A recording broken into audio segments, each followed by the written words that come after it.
Hey, what's up mga kahabi? This is Ezix Figure and welcome to our unboxing and review.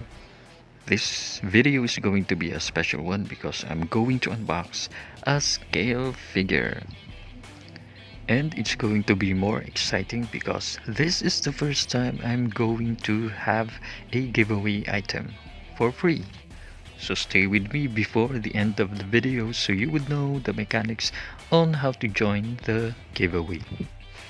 And let the unboxing commence.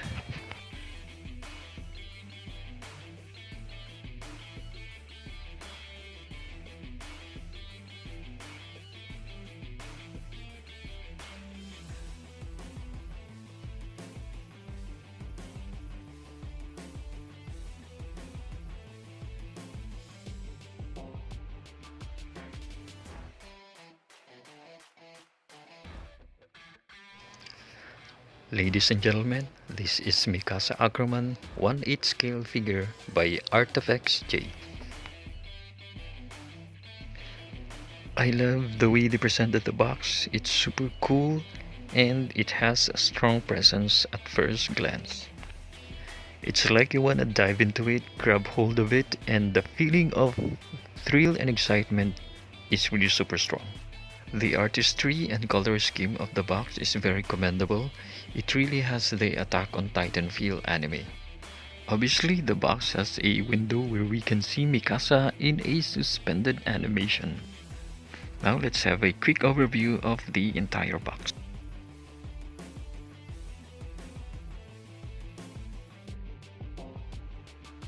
This side we have a super cool and very interesting artwork of MIKASA ACKERMAN.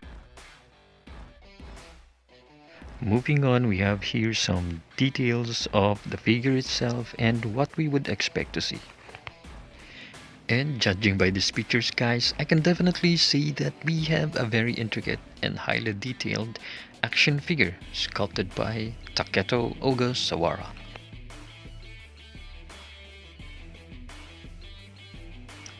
Turning it around, we can see this side of the box is the colossal titan peeping out from the wall. It's kinda scary and freaking awesome at the same time. Just above we can see the KOTOBUKIYA logo, and down below we have a caption explaining about the ARTFX J company and their highly skilled sculptors on how they go about in making this amazing figure. At the bottom we have the warnings and the hazards and the rights of the company, and we have there the official website of Kotobukiya. And moving on top we have an extended window, and right there on the print it says Attack on Titan 1/8 scale pre-painted figure Mikasa, the renewal package version by Kotobukiya. It's about time to release the Kraken. I'm in the figure.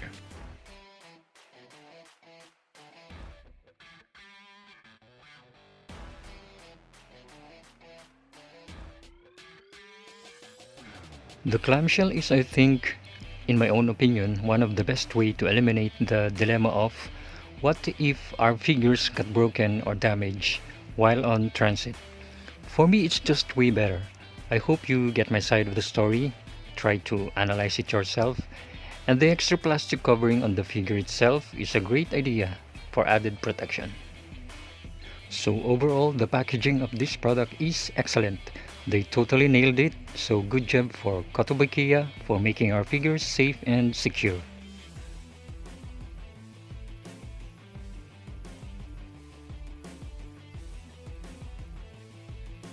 Now let's move on to the presentation of individual parts.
Now you're looking at Mikasa Ackerman without her hooded cape. And here it is.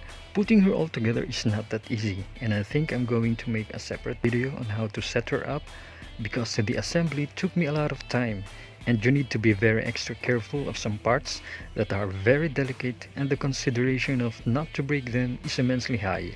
I tell you, the process is really stressful. So heads up in trying to handle Mikasa. Now it's time to scrutinize the entire figure. The head is detachable. She has a very nice face, and the hair is in perfect form and well detailed. I like the way they sculpted it and shows the idea of movement or weave. You know, the air moving through her hair. That is very artistic.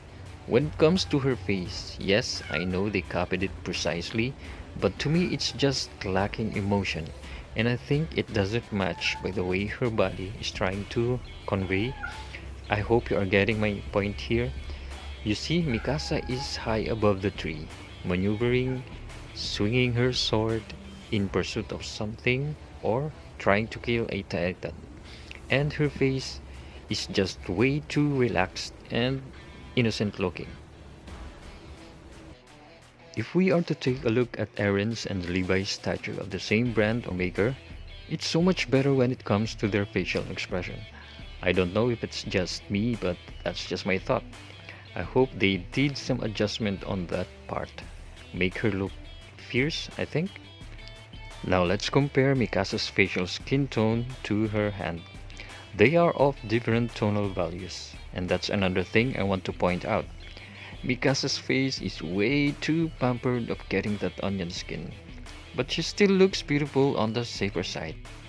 Let's move on and take a look at her jacket, which is amazing. The folds and the creases on them are so realistic. By the way, the insignia on the back of her jacket is embossed and not printed like the ones just below her shoulder and the one in front. We also have her scarf showing movement, which jives with the flow of the scene. Moving up is Mikasa's hand holding the blade. Simply looking at it in a distance, you would know how intricate the handle is. Much more when you are closely examining it, you would say it's extremely and perfectly done. I am so impressed with the details. Okay, just a word of caution, guys. Be very careful in attaching the wirings because there's a chance that they would break in the process, and you wouldn't want that to happen. Let's proceed at Mikasa's midsection, and we have here the ODM gear. I think this is the highlight of the statue. It's freaking amazing. Who would have thought that Kotobukiya would go to such an extent to deliver a well-renowned attention to detail to create amazingly done statues such as this one. Every part of her gear took me by surprise, and I can't help but be amazed of the craftsmanship. It's totally wicked. Her belt and skirt are in its perfect shape with all the details and beautiful paint job. Her legs is also highly commendable and worth of praise. There's a lot going on in there with all the crisscrossed belt wrapped around that makes it more appealing to the eyes. Her boots have a wonderful paint job. I love the shading and highlights of the creases on the folds to make it more lifelike. The sole of her boots also well detailed. It has those shapes and not simply plain flat as you can see. Now let's talk about Mikasa's hooded cape. It speaks of motion. It's been sculpted artistically, capturing that wave effect sort of thing. The paint job is superb. I like the choice of color. The emblem on top of it is somewhat carved, similar to her jacket. I simply like everything about this cape, and it is so admirable. And the last, but definitely not the least, is the base. Mikasa's base is one of a kind, and this really got my attention. I commend the artist to have this brilliant idea and trying to incorporate it along with the statue. It gives somewhat an edge to other flat surface base figures. What more can I say? It just replicated an actual tree. It is so realistic. the wonderful paint job, and the sculpt is beyond expectation. And here we can find the worn out blade simply resting on its place, another added design to the setup.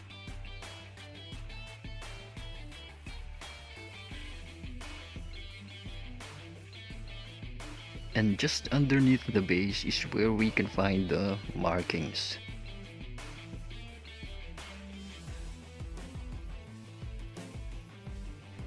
This 1/8 scale figure of MIKASA ACKERMAN is a perfect choice for your collection.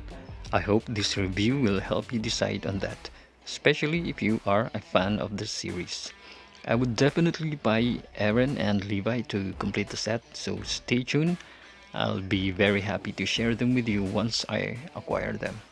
I am totally amazed with this figure and no regrets whatsoever. At para po sa mga gustong sumali sa ating giveaway, please read the mechanics and good luck!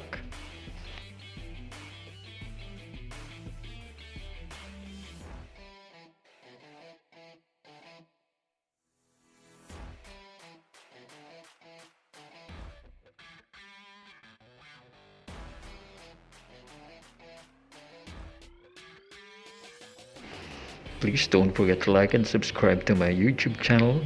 That's all for today. Thank you so much for watching. This is Azix Figure. Until next time.